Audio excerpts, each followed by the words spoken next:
Hi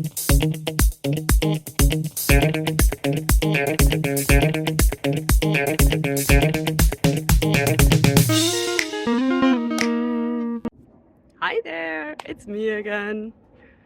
So you all probably recognize the plant that's behind me, right? So the question today is, what will happen if I touch it?